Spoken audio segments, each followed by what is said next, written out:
नमस्कार दोस्तों, आप सभी का स्वागत है कृषि की बात इंद्र के साथ में।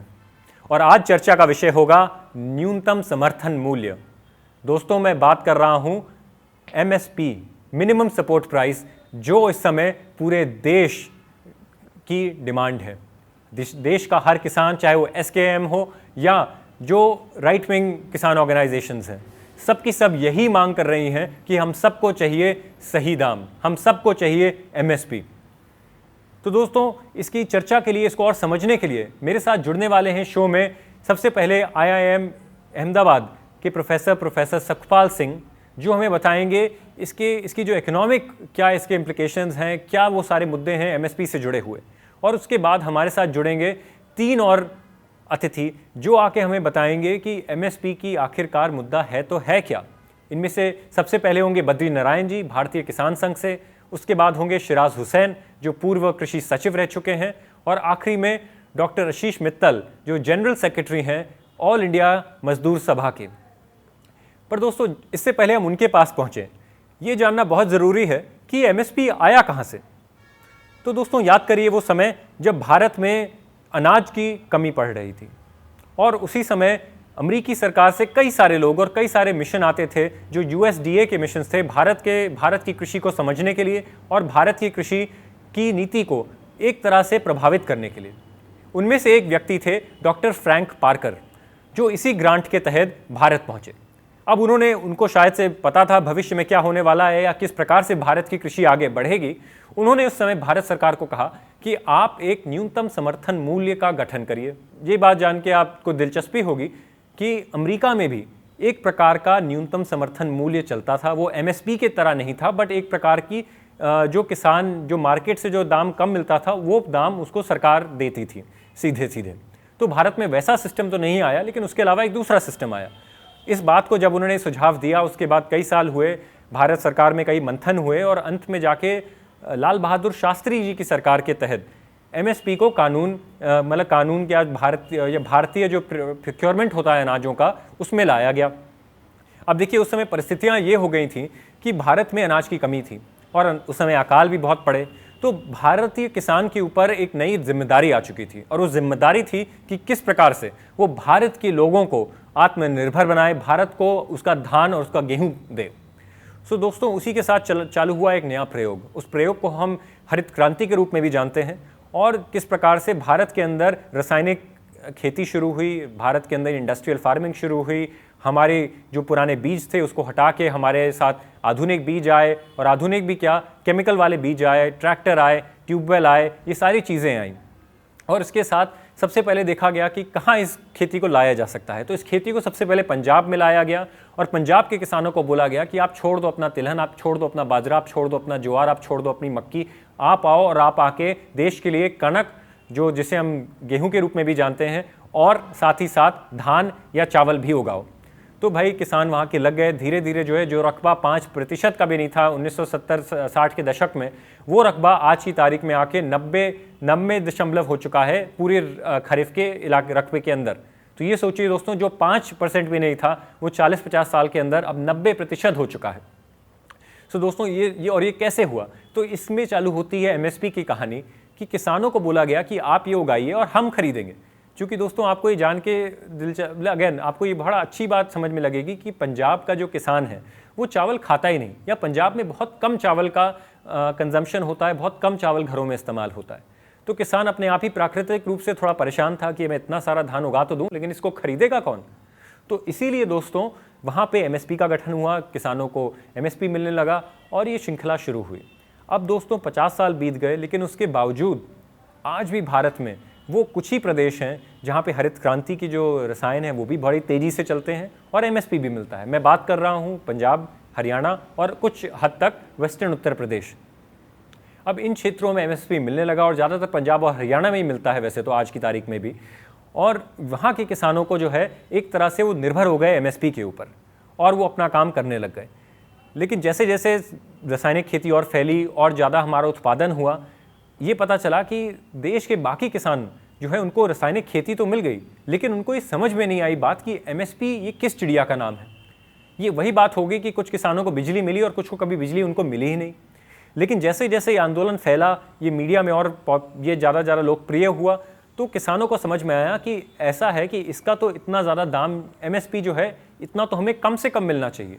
आज भारत की स्थिति ये है कि भारत में एमएसपी अगर किसी किसान को मिल रहा है तो वो सबसे ज़्यादा मूल्य है जो वो किसान पा सकता है। देखिए, मैं कुछ उन क्षणों की बात नहीं कर रहा जी कि जब मार्केट से कभी कभी ऐसा भी होता है कि एमएसपी से ज़्यादा दाम मिलता है किसानों को, लेकिन ऐसा बहुत कम होता है और बहुत कम अनाजों के लिए होता है। आज जो है, आज का किसान वो सिर्फ 23 क्रॉप्स की बात नहीं कर रहा है या 23 अनाजों की बात की नहीं कर रहा है, वो कह रहा है हमारे अब हर चीज़ के लिए हमें एमएसपी दो। और एमएसपी का उसका ये मतलब है कि हमें कम से कम जितनी हमारी लागत आ रही है उससे हमें लागत और थोड़ा मुनाफा तो मिले। हम ये नहीं कह रहे कि हम इससे अरबपति खरबपति हो जाएं, लेकिन कम से कम हम अपने बच्चों को स्कूल तो भेज सकें। और इसीलिए जो है किसान आंदोलन जो है एक बढ़ के एक देश भर में एक आंदोलन के रूप में आया है, जिसमें आज की तारीख में हर तरफ के किसान जुड़े हुए हैं। सो दोस्तों, ये थी एमएसपी की कहानी। अब इसके और अर्थशास्त्रिक चीज़ों को समझने के लिए हम जुड़ेंगे प्रोफेसर सुखपाल सिंह जी के साथ में। सो डॉक्टर साहब, ये बताएं कि क्या भारत की जो अर्थव्यवस्था है वो एमएसपी कानून अगर बना तो वो उसको झेल पाएगी? क्या भारत की अर्थव्यवस्था एमएसपी कानून लागू कर पाएगी? सरकार नहीं, किसान नहीं, अर्थव्यवस्था। नहीं, इसमें ऐसा है, देखिए, जब हम बात करते हैं कि इसको लीगल बनाने की, लोग बात करने लगते हैं कितने लाख करोड़ चाहिए होगा। ऐसा नहीं कि सरकार को 100% खरीदना पड़ेगा।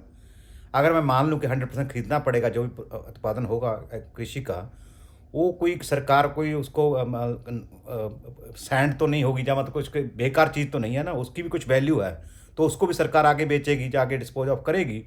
तो मुझे लगता है कि इतना फाइनेंशियल या फिजिकल बर्डन होने वाला नहीं है, क्योंकि सरकार अगर 20-30% तक किसी भी फसल का खरीद लेगी तो उसमें market will come back to normal. मतलब मार्केट में किसानों को खुली मंडी में प्राइवेट बायर से भी एमएसपी जैसी कीमत मिलने लगेगी। तो मेरा अपना ये मानना है कि अगर इसको हम जो जितना भी 3 लाख जैसा सरकार 3 लाख करोड़ जैसा लगा रही है एमएसपी के ऊपर, 1-1.5 लाख करोड़ और लगा के इससे हम 23 फसलों की जो बात कर रहे हैं उसका हम इंश्योर कर सकते हैं कि किसान को एमएसपी जैसी कीमत मिल जाए, सभी किसानों को। लेकिन इसमें एक और बात जो मैं कहनी चाहता हूँ ये है कि मैं इसमें जो किसान मांग रहे हैं कि हर कोई एमएसपी के ऊपर खरीदे, प्राइवेट हो चाहे सरकारी हो, कोई भी एजेंसी हो। मैं मानता हूँ कि इसमें जब हम अधिकार की बात कर रहे हैं एमएसपी के, प्राइवेट ट्रेड को या व्यापारियों को हमें इसमें से बाहर रखना चाहिए। जैसे हमने पहले नरेगा का, मतलब एम्प्लॉयमेंट का, रोजगार का अधिकार दिया वर्करों को, गरीब लोगों को कि काम मिलेगा उनको सरकार की तरफ से 100 दिन के लिए, और 15 दिन के अंदर जब मांगेंगे वो। ऐसे हमने जब फूड सिक्योरिटी एक्ट का प्रोविज़न बनाया, उसमें भी ये कहा गया कि हम गरीबों को सरकार की तरफ से ना देंगे। तो अगर ये आप अधिकारों वाली बात करते हैं तो कहीं भी आपको ये नहीं मिलेगा कि प्राइवेट सेक्टर उसमें उसको बांधा गया है। ये सरकार की जिम्मेवारी है, सरकार को निभानी है। सरकार एमएसपी अनाउंस करती है, सरकार इसका लीगल राइट देगी, तो सरकार को ये मानना होगा कि सरकार खरीदेगी उसको, या कोशिश करेगी कि किसान को एमएसपी जैसा भाव मिल जाए। तो अगर ये करते हैं तो इसमें मंडी भी बची रहेगी प्राइवेट, उसके ऊपर कोई बड़ा गाज गिरने वाला नहीं है, और सरकार इसको किसानों के लिए भी एक फ़ायदेमंद सिस्टम बना सकती है। मेरा ये मानना है। तो क्या अगर किसानों को एमएसपी लीगल गारंटी के रूप में दिया जाए तो क्या भारत में उससे आपके खाद्यान्न के जो दाम है वो बढ़ेंगे? क्या उससे फूड इन्फ्लेशन हो सकता है? नहीं, वो तो देखिए हम पहले उसका प्रावधान कर चुके हैं। सरकार ने फूड सिक्योरिटी एक्ट बनाया हुआ है, कितने प्रतिशत लोगों को सरकार की तरफ से। लेकिन मैं मिडिल क्लास की भी बात कर रहा हूँ। मैं बात कर रहा हूँ जो हम और आप जो प्रोफेशनल लोग हैं, जो शहरों में रहते हैं। मैं सिर्फ सबसे नीचे तबके की बात नहीं कर रहा हूँ। मुझे नहीं लगता कि, देखो, एक तो ये डिपेंड करेगा कि किसको आप एमएसपी मानते हो। C2+ 50% वाली, या कोई C2+ 10% वाली बात कर रहे हैं, या जो सरकार अभी दे रही है A2+ 50%। तो डिपेंड करता है कि किसको। हम मिनिमम सपोर्ट प्राइस की बात कर रहे हैं, हम मैक्सिमम की बात नहीं कर रहे हैं। तो आम तौर पे जो मंडी की कीमत होती है इसके आजू बाजू घूमती है, क्योंकि सरकार इतना खरीदती है देश में कुछ फसलों में कि मंडी की कीमत को एमएसपी के आजू बाजू घूमना पड़ता है। तो उससे कोई ज़्यादा फर्क नहीं पड़ने वाला कि फूड इन्फ्लेशन हो जाएगी। तो हमारे पास ECA है, जो जरूरी वस्तुओं का कानून है, जो उसके अंदर सरकार इन्फ्लेशन को भी कंट्रोल कर सकती है, स्टॉकिंग लिमिट्स लगा सकती है, एक्सपोर्ट बैन कर सकती है। अभी तो हम वापस उस चीज़ पे आ गए ना, ECA भी वापस हो गया जो अमेंड किया हुआ था। तो हमारे पास ऐसे इंस्ट्रूमेंट्स हैं जिसको इस्तेमाल करके हम कंज्यूमर का भी इंटरेस्ट प्रोटेक्ट कर सकते हैं। लेकिन डॉक्टर साहब, एक 2015 में एक जो चीज़ हुई जिसको दाल स्कैम के रूप में जाना जाता है, ईसीए का यूज़ करके मोदी सरकार ने उसको कंट्रोल तो किया, लेकिन उस दौरान 2.5 लाख जो करोड़ रुपए थे वो भारत से निजी हाथों में चले गए, और साथ साथ भारत के लोगों को कम से कम महीने कितने समय तक जो है दाल के लिए जो है 200 रुपये से ज़्यादा पैसा देना पड़ रहा था। तो ये एक असली एक अर्थव्यवस्था, एक बहुत ही ज़्यादा प्रैक्टिकल सवाल है कि जो देश आज तक सस्ते खाने के ऊपर अपनी इकोनॉमी को चला रहा है, सडनली अगर उस अर्थव्यवस्था में खाने का दाम बढ़ गया, और मैं बात कर रहा हूँ जैसे मक्की की, जिससे आपके सीधे मीट के प्राइसेस भी इफेक्ट होते हैं, मैं बात कर रहा हूँ गेहूं की, मैं बात कर रहा हूँ चावल की, कि चाहे सरकार सब्सिडी में लोगों को दे, लेकिन सरकार को तो एक लॉस इनकर करना पड़ रहा है। इसके बारे में आपका क्या ख्याल है? नहीं देखिए, जो किसान हैं और जो फार्म वर्कर हैं वो भी तो कंज्यूमर है ना। मैं तो उनको प्रोज्यूमर बोलता हूँ, प्रोड्यूसर भी और कंज्यूमर भी हैं। आप उनकी फूड सिक्योरिटी को भूल जाते हो, आप सिर्फ कंज्यूमर की फूड सिक्योरिटी की बात करते हो। ये 42-43% जो 42-43% लोग लगे हुए हैं खेती में, उनका भी हमें देखना है कि उनका भी पेट भरता रहे। तो उसको अगर मानोगे आप, तो आप कह रहे हो कि उनकी फूड सिक्योरिटी के लिए तो हम एमएसपी कर रहे हैं कि उनको मिनिमम एक इनकम मिले जिससे अपना पेट भर सके। तो इसको सिर्फ ये देखना कि किसान कोई और है और कंज्यूमर कोई और है, किसान दोनों है। हर किसान हर चीज़ तो पैदा नहीं करता, किसान को भी कुछ खरीद के खाना पड़ेगा मंडी से, तो उनके ऊपर भी असर होगा। लेकिन अगर उनको आप अच्छी इनकम दोगे तो कुशनिंग हो जाएगी उसकी। जी, अगला सवाल ये आता है, आपने बिल्कुल सही कहा कि किसान को फेयर इनकम मिलनी चाहिए, लेकिन अब सवाल ये बन के आता है कि क्या वो जो इनकम एमएसपी देने के कारण पंजाब के खेत तबाह भी हुए हैं, कितना ज़्यादा उसका वाटर लॉस हुआ है, कितना ज़्यादा आपकी बाकी सामाजिक समस्याएं वहाँ पहुँची हैं, और एक प्रकार से एमएसपी की दौड़ ने पंजाब को तबाह किया है। तो क्या अब ज़रूरत नहीं कि जब वापस से सरकारें बैठ रही हैं, बातचीत हो रही है, तो एमएसपी के दायरे के अंदर और नई चीज़ें डाली जाएं, जैसे क्लाइमेट चेंज, पानी, सॉइल, इन सारी चीज़ों को भी मायने में रखा जाए जब एमएसपी की बात की जाए? देखिए, एमएसपी को मैं दो धारी तलवार मानता हूँ। कैसे आप इसको इस्तेमाल करते हैं उस पर डिपेंड करेगा कि अच्छा करेगी या बुरा करेगी पंजाब की अर्थव्यवस्था के, या पंजाब के जलवायु के लिए, स्रोत या पूरे देश के जलवायु पूरे देश के लिए। हाँ बिल्कुल। तो मुझे लगता है हमारी एमएसपी जो है वो डायनामिक होनी चाहिए। ये नहीं कि आप हर फसल पे एमएसपी दो। आपको एमएसपी को प्रायोरिटाइज करके जो फसलें ठीक नहीं है उनको पीछे लगाना चाहिए। उनकी एमएसपी ज़्यादा उतनी नहीं बढ़ानी चाहिए, ख़त्म कर जो नहीं फसलें जो अच्छी हैं किसान के लिए और एनवायरनमेंट के लिए या रिसोर्सेज के लिए, उसको करना चाहिए। तो बदलते रहना चाहिए हमें। अब हम 23 फसलों की बात कर रहे हैं, सभी फसलों की बात तो नहीं कर रही है। भारत में तो 40 से ज़्यादा फसलें होती हैं। तो हमें इस चीज़ को भी ध्यान में रखना पड़ेगा कि अगर हमें बहुत ज़्यादा चावल हो रहा है तो हम कैसे चावल को कम करके दूसरी फसलों के ऊपर अच्छी एमएसपी देके किसान को उस तरफ लेके जाएं जिसमें देश का भी फ़ायदा और किसान का भी फ़ायदा। मैं सिर्फ दो चीज़ें इसमें कहना चाहता हूँ। एक तो ये ध्यान रखा जाना चाहिए कि जो सरकार मंडियाँ खोल रही है उसी सरकार से ये मांगना कि ये प्रावधान किया जाए कानून के साथ कि जो भी खरीदेगा किसान का माल वो एमएसपी से नीचे नहीं खरीदेगा। ये ऑलमोस्ट एक मंडी को, प्राइवेट मंडी को बंद करने वाली बात जैसा हो जाएगा, क्योंकि आप जो प्राइवेट प्लेयर है मार्केट में उसको मजबूर नहीं कर सकते खास कीमत पे खरीदा जाए। तो इस चीज़ के वजह से सरकार इससे मजबूरी अपना प्रगटावा कर रही है कि हम नहीं कर पा रहे इतना। दूसरा मेरा जो मानना ये है कि अगर हम अधिकारों के तौर पे भी इसको देखें तो अगर आप इसको रोजगार के अधिकार के साथ इसका तुलना करो या फूड सिक्योरिटी एक्ट के अधिकार के साथ इसकी तुलना करो, तो ये दायित्व है या जिम्मेवारी है जो ये सरकार की है, केंद्र सरकार की जो एमएसपी अनाउंस करती है। तो हमें केंद्र सरकार से ये मांगना चाहिए, अगर हमारी फसल मिनिमम सपोर्ट प्राइस पे नहीं बिकती है तो सरकार चाहे एमआईएस यूज़ करे, चाहे डेफिशिएंसी प्राइस पेमेंट भावांतर भुगतान लागू करे, चाहे सीधा खरीदे, जैसे कैसे करके सरकार से हमें लेना कि हमारी फसल एमएसपी से नीचे ना बिके। हमें ये नहीं कि सभी चीज़ को, सभी खरीदने वालों को, सभी चैनल को बांधना है। हमें सरकार से ये अधिकार लेना है, तो सरकार के ऊपर छोड़ दें कि कैसे सरकार इसको सुनिश्चित करेगी।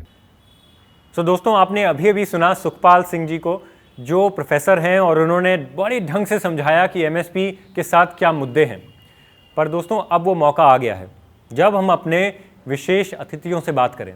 तो आज बड़े ही अच्छे व्यक्ति आए हैं हमारे साथ। उनमें से सबसे पहले हैं भारतीय किसान संघ के बद्री नारायण जी, जिन्होंने, आप जानते ही हैं, शायद से शुरुआती तौर से किसान कानूनों के खिलाफ सरकार को भी चिट्ठी लिखी और कई बार उन्होंने कहा कि किसानों को सही मूल्य मिलना चाहिए। तो ये है हमारे पहले अतिथि।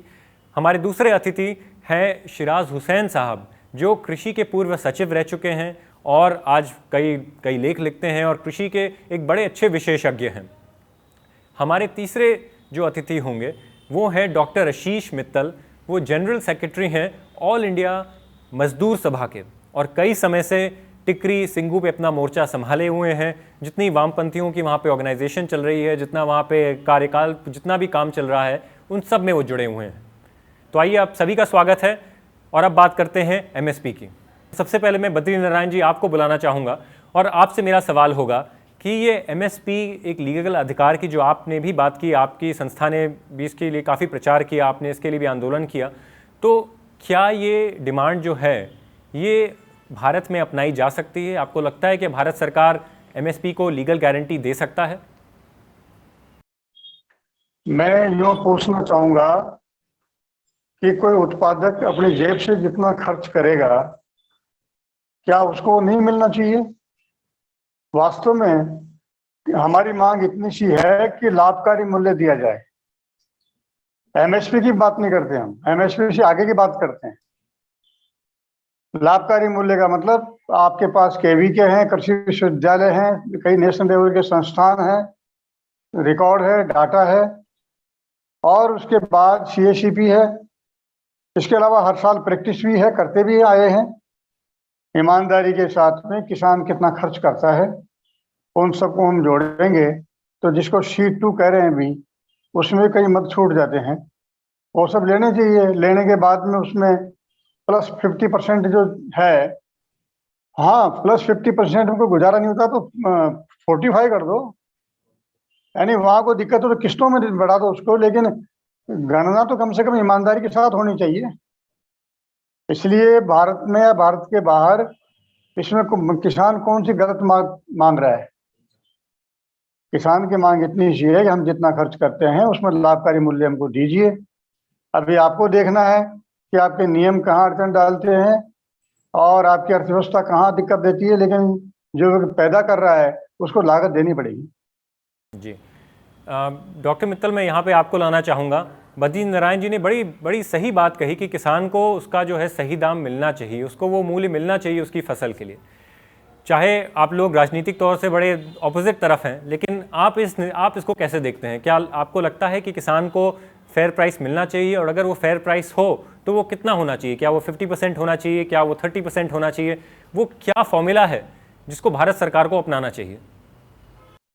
देखिए, ये सवाल केवल किसान की इंडिविजुअल किसान की आमदनी का नहीं है। ये सवाल पूरे देश की अर्थव्यवस्था से जुड़ा हुआ है। देश की आधी से ज्यादा जनता खेती पर निर्भर है। उसको अगर जेब में कुछ खेती से कमाना है और बाजार में खर्च करना है, अगर भारत के बाजारों को विकसित होना है, तो किसान की आमदनी सुनिश्चित करना बहुत जरूरी बात है। क्योंकि भारत के बाजार के विकास के बारे में जो सिद्धांत गढ़ा जा रहा है वो ये है कि ये निवेश आधारित बाजार का मतलब है, निवेश का बाजार।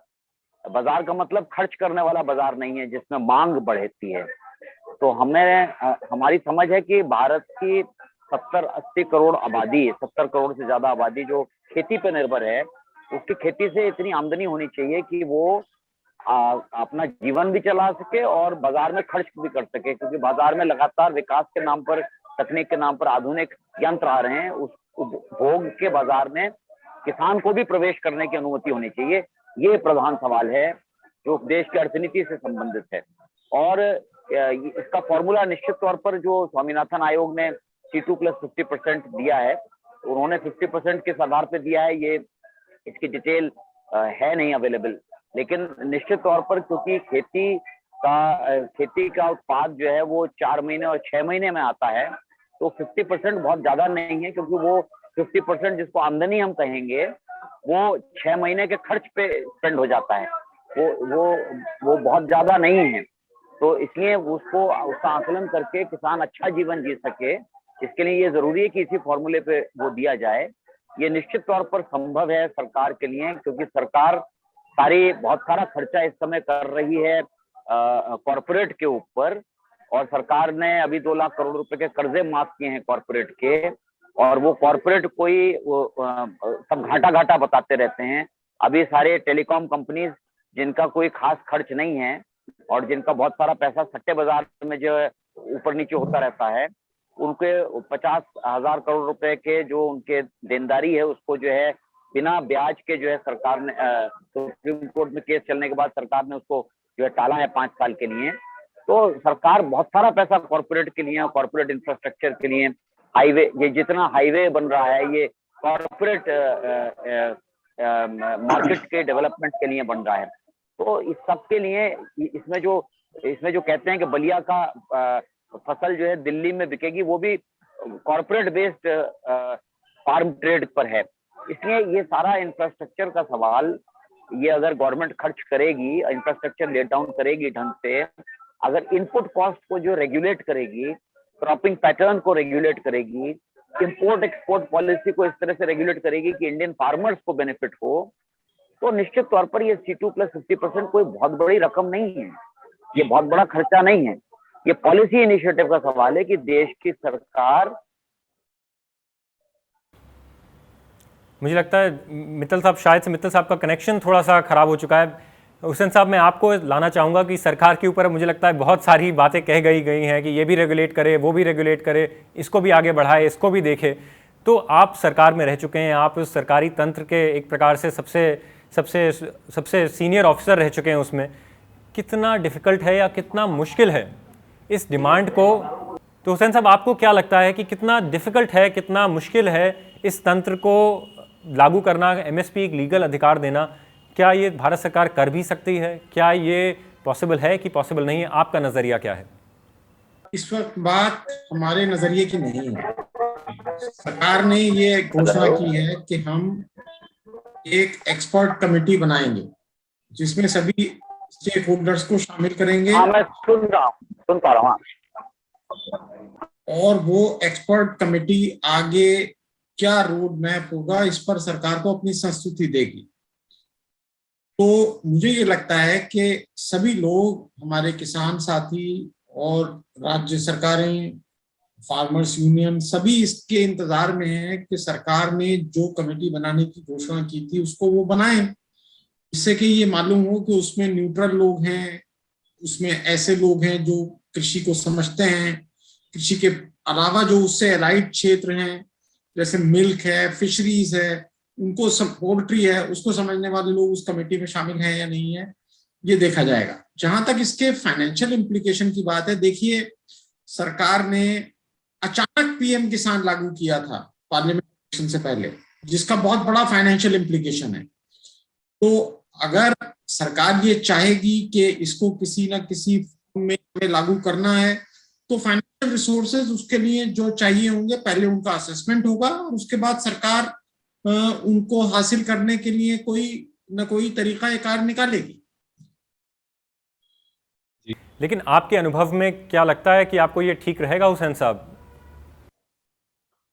देखिए, ये तो बात बिल्कुल तय है कि जो किसानों की फसलों के दामों में फ्लक्चुएशन होता है, उस फ्लक्चुएशन से किसानों की इनकम बहुत कम हो जाती है किसी साल। अब देखिए, पिछले साल मक्का के रेट बिहार में भी और यहाँ तक कि पंजाब में भी MSP से आधे दामों पे किसानों ने मक्का बेचा। और पिछले 3-4 सालों में, अब ये 1 साल से तो दाम बढ़े हैं, लेकिन अगर उससे पीछे चले जाएं हम 2014 से लेके 17 के बीच में, तो तकरीबन हर फसल के दाम किसानों को MSP से कम ही मिले उन फसलों में जो MSP पर खरीदी नहीं जाती हैं। किसी ना किसी तरीके से किसानों की इनकम को शील्ड करने की जरूरत है। अब वो प्राइस इंश्योरेंस के माध्यम से आए या डायरेक्ट इनकम सपोर्ट से आए या डेफिशिएंसी प्राइस पेमेंट से आए, किस तरीके से आएगी, ये एक्सपर्ट कमेटी के विचार करने का विषय है। जी, बद्री नारायण जी, मैं आपके पास आना चाहूँगा कि भारत में किसानों के लिए कमेटियाँ तो वैसे काफ़ी बनी, कुछ ऐसी कमेटियाँ थीं जिसमें बड़े बड़े राजनेता, बड़े बड़े आप समझ लीजिए मुख्यमंत्री भी थे उसमें, और MSP की बात सभी करते हैं, चाहे वो स्वामीनाथ हो या कोई भी आई हुई पॉलिटिकल सरकार। क्या आपको लगता है कि MSP का जो लीगल अधिकार या जो सही दाम है वो क्या होना चाहिए? क्योंकि आपने उसका जिक्र भी किया था कि क्या वो फॉर्मूला है आपकी नज़र में जिसके जिसके जिसके तहत किसान जो है खुश रहेगा? क्या वो MSP होगा? दाम क्या होने चाहिए ये तो लागत पर निर्भर है, और ये इतना कहना आसान नहीं है। पंजाब में 5 नदियां बहने के साथ साथ बिजली की भी बहुत नहीं के बराबर लागत आती है, और सिंचाई वहाँ फ्री जैसी है। उसकी तुलना अगर राजस्थान से करेंगे तो यहाँ सिंचाई सबसे महंगा इनपुट है, और यहाँ 4-4, 500-500 फुट से ज़्यादा गहरे कुएं हैं, 50-50 HP की मोटरें हैं, और बिजली महंगी है। और उसके बाद भी ड्राई एरिया होने के कारण ज़्यादा सिंचाई करनी पड़ती है, यानी, और फिर भी उसी गेहूं का मूल्य पंजाब की तुलना में एक ही MSP के ऊपर देना पड़ता है। इसलिए देश भर में लागत फैक्टर अलग अलग होंगे, इनपुट कॉस्ट अलग अलग होगी, मजदूरी की दरें भी अलग अलग हो सकती हैं। इन सबको देखते हुए कोई एक सूत्र लागू नहीं हो सकता। इसलिए ये डॉक्टर हुसैन साहब ने अभी बात कही है कि बिल्कुल ठीक है, सारे स्टेक होल्डर इकट्ठे बैठेंगे, अपनी अपनी सीमाएं, मर्यादाएं, मजबूरियां और अपने संसाधन, इनकी जानकारी सामने रखेंगे। देश विदेश में का किसान कैसे हमसे सस्ता उत्पादन कर लेता है या उसको कौन कौन से सपोर्ट मिलते हैं, ये चीजें सामने आएगी, और ईमानदारी के साथ में उसमें से कोई रास्ता का विचार करेंगे तो रास्ता निकलेगा। ऐसा कुछ नहीं है कि अगर अब सब लोग मिलकर के सोचें और एक ही भाव से सोचें कि हमको रास्ता निकालना है तो रास्ता निकलता है। जब अपने अपने ही वकालत करने के लिए बैठते हैं तो फिर रास्ता नहीं निकलता। लेकिन ऐसी सदाशयता के साथ बैठने वाली मानसिकता हो, वहाँ सियासत करने वाले लोग नहीं हो, वहाँ पर अपनी नेतागिरी चमकाने वाले, शौक पूरा करने वाले भी नहीं हो, तो इस प्रकार के तज्ञ लोग, वैज्ञानिक होंगे, अर्थशास्त्री होंगे, और जैसे हुसैन साहब ने कहा कि तटस्थ लोग, जो इसका ज्ञान रखने वाले एक्सपर्ट लोग होते हैं, अगर वो होंगे तो निश्चित रूप से रास्ता निकलेगा। किसान तो कोई जिद करने वाला प्राणी नहीं है, इसलिए वो ये चाहेगा कि देश के हित में ही किसान का हित भी सधे। किसान हित को देश हित से अलग होगा, ऐसा किसान नहीं सोचता। जी मित्तल साहब, आप अगर इस डिस्कशन पे आगे बढ़ें तो क्या आपको लगता है कि क्या MSP से आजकल की जो नई समस्याएं हैं उनको भी जोड़ना पड़ेगा, जैसे क्लाइमेट चेंज, पानी की कमी हो रही है देश भर में, मिट्टियां देश भर की खराब हो रही हैं, और उसी के साथ साथ एक तरफ हमने देखा है कि किस प्रकार से MSP ने पंजाब के खेतों को बिल्कुल तबाह भी कर दिया है। वहाँ से कैंसर ट्रेनें चलती हैं, वहाँ पे पानी की समस्या हो गई है, और MSP और पैसे की दौड़ में पंजाब के किसान और पंजाब की हेल्थ ने भी काफ़ी सफ़र किया है। तो क्या नए MSP फॉर्मूला में या नई जो सही दाम है उस फॉर्मूला में पानी, इन सारी चीज़ों को भी जोड़ के रखना चाहिए हमें? जी, पानी का बहुत बड़ा सवाल भी पॉलिसी इनिशिएटिव से रिलेटेड है, क्योंकि भारत में बहुत सस्ते में पानी जो है उपलब्ध है। भारत में सरफेस वाटर स्टोरेज का पॉलिसी रही है मिडिल एजेस में, जो वहाँ के रूलर्स ने डेवलप किया था, रेन वाटर को गहरे तालाबों में स्टोर करना। अभी जो पॉलिसी है वो बहुत कॉस्टली डैम्स की है, जैसे 50,000 करोड़ का जो है नर्मदा डैम बना है, और उसका पानी अब इंडस्ट्रियल यूज के लिए डाइवर्ट कर दिया गया है। और अभी भी लगातार गुजरात के अंदर और राजस्थान के सदर्न बेल्ट और मध्य प्रदेश में पानी की समस्या को लेकर विरोध होता रहता है। तो एक pro people pro farmer policy पानी के कंजर्वेशन की बनानी होगी। उससे ये बहुत सस्ता हो जाएगा, ये इतना महंगा नहीं होने की जरूरत नहीं, क्योंकि प्रकृति की देन है, और भारत में तो बहुत बारिश होती है, ट्रॉपिकल कंट्री है। लेकिन जो इंटरेस्टिंग बात है कि कमेटी के बारे में हुसैन जी ने कहा, हुसैन और दूसरे साथी ने भी कहा कि कमेटी जो है मूल्यांकन करे। एक्चुअली कमेटी तो कमीशन बना हुआ है, कमीशन की रिपोर्ट आ गई है, और उसमें लंबी चौड़ी बहस हुई है। कमेटियां भी बहुत सारी बनी, उससे पहले भी बाद में भी। अभी तो क्वेश्चन ये है कि प्राइम मिनिस्टर अपना इंटेंट नोटिफाई करें कि क्या इंटेंट है, किस तरह का कमेटी का फॉर्मेशन होगा, किस तरह की उसकी डेडलाइन होगी, वो CP+50% देंगे नहीं देंगे, क्योंकि ये उनकी घोषणाएं हैं। डबलिंग फार्मर्स इनकम, मैंने पहले भी कहा कि ये डबलिंग फार्मर्स इनकम और 3 लॉज जोड़ के प्रधानमंत्री ने कहा था। अब तो जाहिर हो गया कि किसान इसको समझते हैं कि इससे किसान खत्म हो जाएगा, तो फार्म लॉज उन्होंने खत्म कर दिए। ये बहुत खुशी की बात है, बहुत अच्छी बात है। लेकिन डबलिंग फार्मर्स इनकम पे वो चुप हैं, तो इसका मतलब इरादा नेक नहीं है। और यही जो है किसानों को संघर्ष के लिए लगातार मतलब एक चुनौती पेश कर रहा है कि किसान संघर्ष को जारी रखें। जी हुसैन साहब, इतना इजी था। मित्तल साहब, यहाँ पे मैं हुसैन साहब को लाना चाहूँगा। हुसैन साहब, आपको लगता है कि क्या अगर फिर से कोई फेयर प्राइस की बात हो, न्यूनतम समर्थन मूल्य की बात हो, तो उसमें पानी, धरती, लोगों की मतलब तबीयत, इन सारी चीज़ों को देख के MSP देना चाहिए? क्या आपको लगता है कि हमें हमारी जो कृषि प्रणाली है उसको थोड़ा बदलने की ज़रूरत है? एमएसपी के निर्धारित करने को लेकर सीएसीपी में बहुत बार डिस्कशंस हुए हैं और कई राज्यों ने ये डिमांड की है कि हर राज्य का अलग अलग एमएसपी होना चाहिए। जैसा कि अभी मित्तल साहब ने पहले बताया, कहीं इरिगेशन बहुत महंगी है, कहीं बिजली बहुत महंगी है, कहीं बिजली बहुत सस्ती है, लेकिन उस लागू करने में कई तरह की पॉलिटिकल दिक्कतें हैं और ये तो खैर एक्सपर्ट कमेटी बताएगी कि आगे क्या होना चाहिए। लेकिन मुझे लगता है कि अलग अलग राज्यों का अलग अलग एमएसपी लागू करना शायद केंद्र सरकार के लिए मुश्किल होगा। बहरहाल कुछ चीजें ऐसी हैं जिसके बारे में कंसेंसस बन सकता है और वो ये कमेटी बनाने की कोशिश करेगी। एक बात तो तय हो गई है इस किसान आंदोलन की वजह से कि आम लोगों को भी ये मालूम हो गया है कि किसानों की समस्याएं वाकई इतनी गंभीर हैं कि उनके हल की जरूरत है। हालांकि फिर भी मैं कहूंगा कि शहरों में रहने वाले लोगों ने किसानों के साथ और इस एजिटेशन के साथ वो हमदर्दाना रवैया नहीं दिखाया जिसकी उम्मीद हम लोग कर रहे थे, बल्कि जो व्हाट्सएप पे सर्कुलेट होता रहता है, मुझे आता रहता है, वो यही आता है कि जी किसानों को ये मिल रहा है, वो मिल रहा है, बड़ा फायदा हो रहा है और इनको और क्या जरूरत है और ये पूरे देश को रैंसम पे लिए हुए वगैरह वगैरह। लेकिन आमतौर पे ये बात वाजे हो चुकी है लोगों को कि इसमें बहुत कुछ बदलाव लाने की जरूरत है और जो ये किसानों को इनकम का नुकसान होता है प्राइसेस गिरने की वजह से या दैविक आपदाएं आती हैं उसकी वजह से जो ये नुकसान इतना होता है जिसकी वजह से इतनी दिक्कत है। अब आप देखिए कि उड़ीसा में, झारखंड में 5,000 रुपए से भी कम महीने की आमदनी है, तो कैसे सरवाइव करेगा? तो कोई ना कोई तरीका तो ऐसा निकालने की जरूरत है कि वो सरवाइव कर सकें। और मैं ये कह के अपनी बात खत्म करूंगा कि अल्टीमेटली हमारी कृषि देश की आधी आबादी को सपोर्ट नहीं कर सकती है। उसके लिए हम स्किल डेवलपमेंट करें और बाकी सेक्टर्स में ग्रोथ करें, कंस्ट्रक्शन में ग्रोथ करें, एक्सपोर्ट लेड ग्रोथ करें, मैन्युफैक्चरिंग में जॉब्स क्रिएट करें, वो तमाम चीजें करने की जरूरत है जिससे कि लोग जो कृषि पर मुनहसिर हैं, जो इस पर अपना गुजारा करते हैं, उनकी तादाद कृषि पर कम हो। हमारी जोत इतनी कम होती जा रही है और बहुत मुश्किल है, आगे क्लाइमेट चेंज का भी सवाल है। तो ये सब बातें मुझे लगता है कि किसान आंदोलन से ये निकल के आया है कि लोगों तक पहुंची हैं। पहले लोग इससे काफी हद तक अनभिज्ञ थे।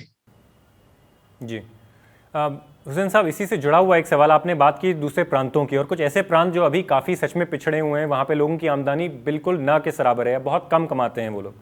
तो इसी से जुड़ के आता है सवाल कि अगर एमएसपी एक लीगल अधिकार बना या तो किस प्रकार से उसका जो इम्प्लीमेंटेशन है उसको जो जब सरकारें उसको लागू करेंगी तो उसको किस प्रकार से लागू करेंगी? क्या उसमें भी आपको लगता है कि उसमें भी करप्शन हो सकता है, उसमें भी भ्रष्टाचार हो सकता है?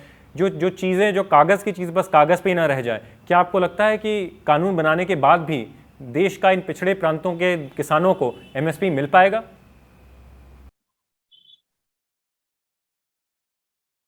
आपने क्या मुझसे पूछा ये सवाल? नहीं, ये मैं हुसैन साहब से पूछ रहा हूँ ये सवाल। देखिए, जो बहुत छोटे किसान हैं और जिन राज्यों में एपीएमसी बहुत कमजोर हैं, वहां किसानों की हमने देखा है इतनी स्थिति नहीं है कि वो अपना उत्पाद मंडी तक ले जाएं, मंडी तक ले जाने का खर्चा वहन करें और फिर मंडी में इतना एफिशिएंट प्रोक्योरमेंट सिस्टम बहुत सारे राज्यों में नहीं है। उनको पेमेंट मिलने में 15 दिन लग जाते हैं, कहीं 10 दिन लग जाते हैं, कहीं उससे भी ज्यादा लग जाते हैं। कोऑपरेटिव सोसाइटीज का बिहार में पेमेंट उससे भी ज्यादा डिले हो जाता है। तो इस वजह से अक्सर किसान, खासतौर से छोटे किसान, अपना माल अपने गांव में ही किसी व्यापारी को बेच देते हैं। अब जाहिर है कि जब आप गांव में किसी व्यापारी को बेच देंगे तो उस पर एमएसपी को लागू करने के लिए एक कोई व्यवस्था ऐसी चाहिए जिसके बारे में मैं नहीं सोच पाया हूं अभी तक कि वो क्या होगी।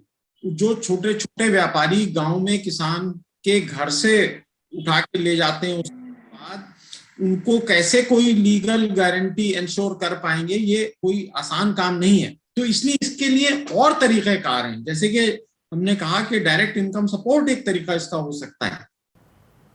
जी बद्री नारायण जी, आपके पास मैं अब आता हूं।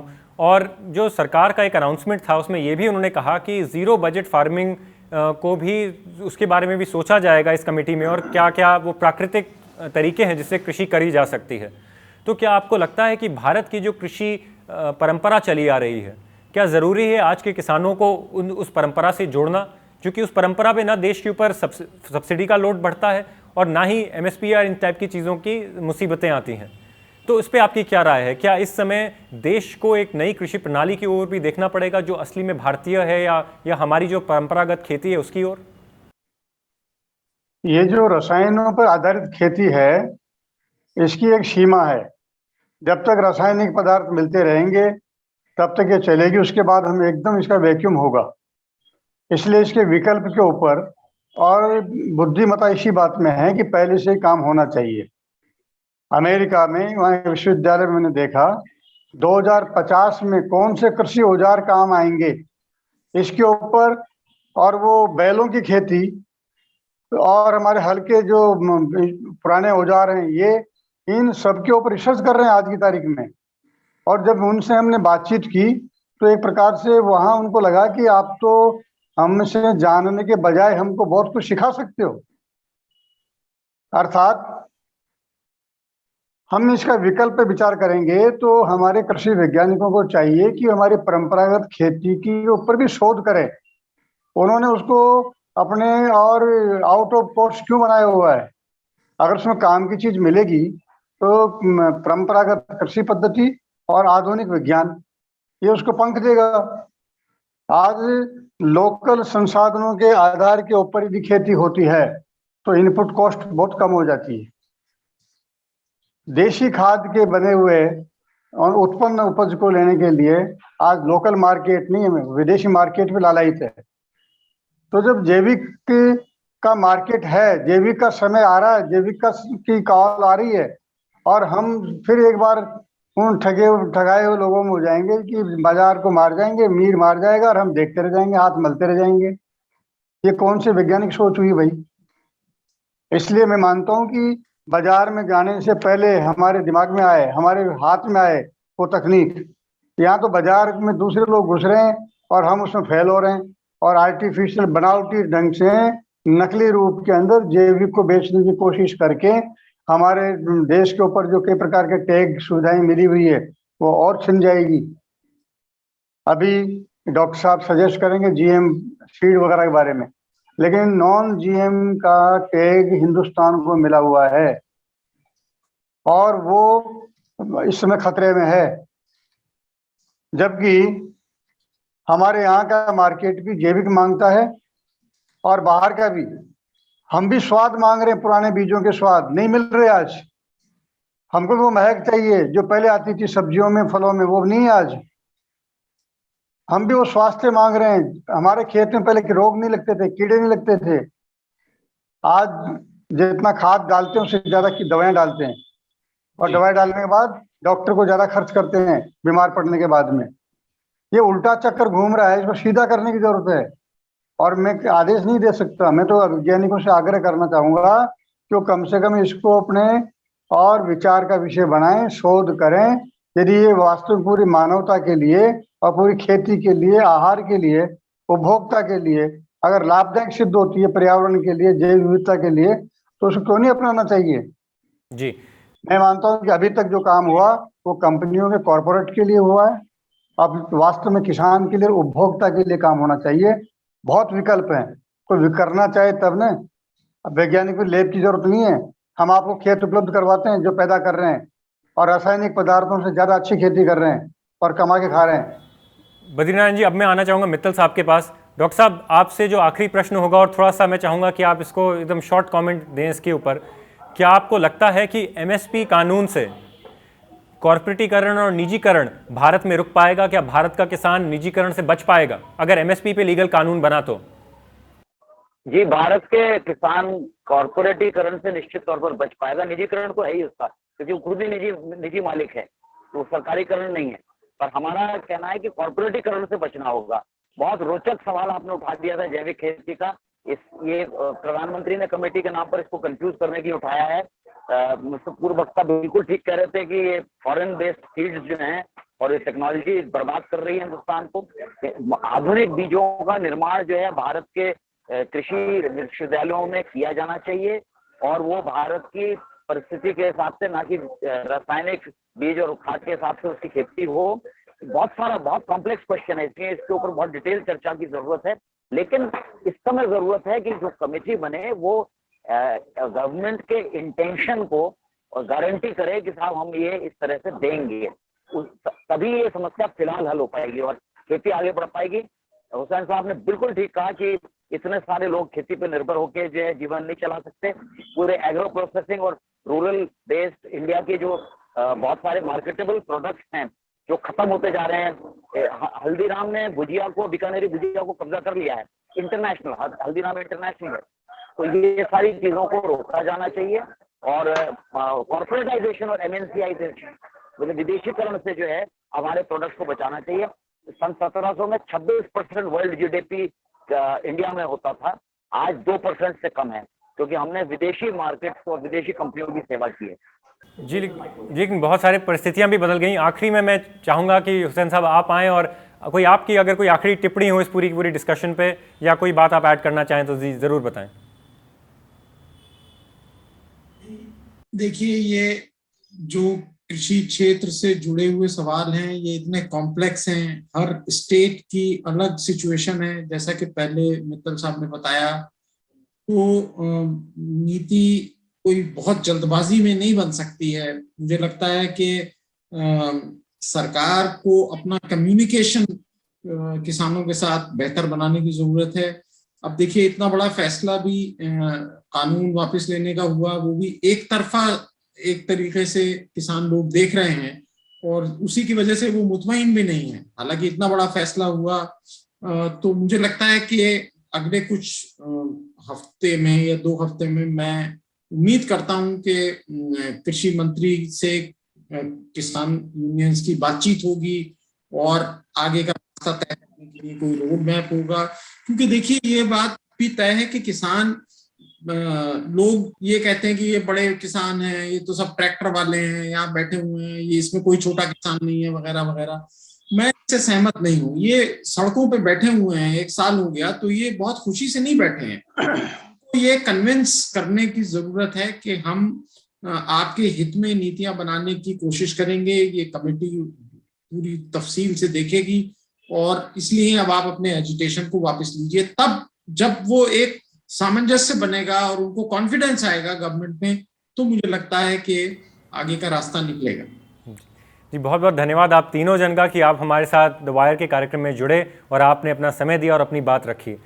सो दोस्तों, अगर आप भी द वायर के कार्यक्रम से प्रभावित हैं और आप अपनी बात, कुछ कृषि की बात हम तक पहुंचाना चाहते हैं, तो भूलिएगा मत हमारे YouTube चैनल पे अपनी बात लिखने के लिए और साथ ही साथ ट्विटर पे कृषि की बात हैशटैग के साथ अपनी बात लिखने के लिए। तो दोस्तों, इसी के साथ धन्यवाद फिर से और मिलते हैं अगली बार। Get a sneak peek of exclusive content before everyone else for channel members only. Memberships start at ₹89. Hit the join button below.